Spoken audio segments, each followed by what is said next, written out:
નમસ્કાર, હું વૈદ્ય મોહિલ મકવાણા. આપણે ધારીમાં આયુર્વેદિક નિદાન કેમ્પ રાખેલો છે, એની માહિતી આપવાની છે.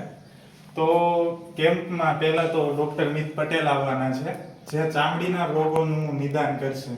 ચામડીના રોગો જેવા કે દાદર, ખરજુ, સોરિયાસિસ વગેરે. તથા ડૉક્ટર વૈભવ સાવલિયા, જે પેટના રોગો જેવા કે ગેસ, એસિડિટી, કબજિયાત વગેરેનું નિદાન કરશે. ડૉક્ટર કોમલ વાટલિયા, જે ડાયાબિટીસ, બીપી, વજન જેવા લાઇફસ્ટાઇલ ડિસઓર્ડરનું નિદાન કરવાના છે. અને મારો વિષય છે પેઇન મેનેજમેન્ટનો. પેઇન એટલે કે કોઈ પણ પ્રકારના દુખાવા હોય, જેવા કે સાંધાના દુખાવા, કે પછી સાંધાના ઘસારો, ગોઠણનો ઘસારો, સાયટિકા, ફ્રોઝન શોલ્ડર, આવા બધા તમામ પ્રકારના દુખાવાનું નિદાન હું કરવાનો છું. તો આજે એક ખાસ તમને સાયટિકા વિશે જણાવવાનું છે.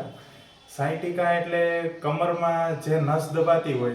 બધા લોકોનું કહેવું એવું છે કે નસ, જે સાયટિક નામની નસ છે, જે કમરના ચોથા પાંચમા મણકામાંથી નીકળે છે, તેના દબાવાના લીધે તે દુખાવો કમરમાંથી લઈને પગના તળિયા સુધી જતો હોય છે.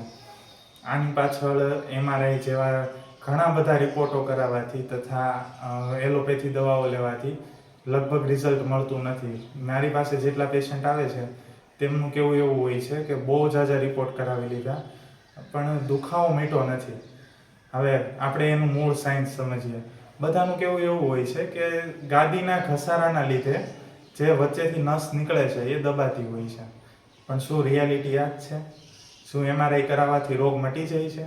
MRIનો ખર્ચો લગભગ 10,000 જેટલો થતો હોય છે, મિનિમમ ચાર્જ. અને એટલા જ ખર્ચામાં આયુર્વેદિક દવા દ્વારા આપણે સાયટિકાને મટાડી શકીએ છીએ. તો હું તમને સમજાવું સાયટિકા શું છે. સૌથી પહેલાં તો કમરમાં જે આપણી કરોડરજ્જુ છે તેને પકડીનારા સ્નાયુ હોય છે. અને જે નસ નીકળે છે ચોથા પાંચમા મણકામાંથી, આ સ્નાયુઓના જકડાઈ જવાના લીધે તે નસ દબાતી હોય છે. રિયલમાં મણકાના ઘસારાના લીધે નથી દબાતી હોતી. તો આ જે સ્નાયુ જકડાઈ ગયા છે એને આપણે છૂટા પાડી દઈએ તો દુખાવો જાતે જ મટી જતો હોય છે. તો આનું સાયન્સ ખાલી આયુર્વેદ પાસે જ છે. આને મટાડવાનું જે દવાઓ છે, આયુર્વેદિક ઉકાળા અને આયુર્વેદિક ઔષધિથી જ આ દુખાવા મટી શકે છે. અને કોઈ પણ રિપોર્ટની આમાં જરૂર નથી હોતી. માત્ર ક્લિનિકલ એક્ઝામિનેશનથી, આ રોગનું સચોટ નિદાન કરવાથી અને પ્રોપર આયુર્વેદિક સારવાર આપવાથી રોગ એમનેમ જ મટી જતો હોય છે. તો MRIની પણ કોઈ જરૂર નથી. તો જો તમને કોઈને આવી કોઈ પ્રોબ્લેમ હોય તો પણ તમે મને મળી શકો છો. ધારી આપણે કેમ્પ રાખેલો છે, તારીખ 14/6/2026 રવિવારના રોજ, મન મંદિર સ્કૂલ, CNG પંપની બાજુમાં ધારી. તો આપ જરૂર આવજો કોઈ પણ પ્રકારના રોગ માટે.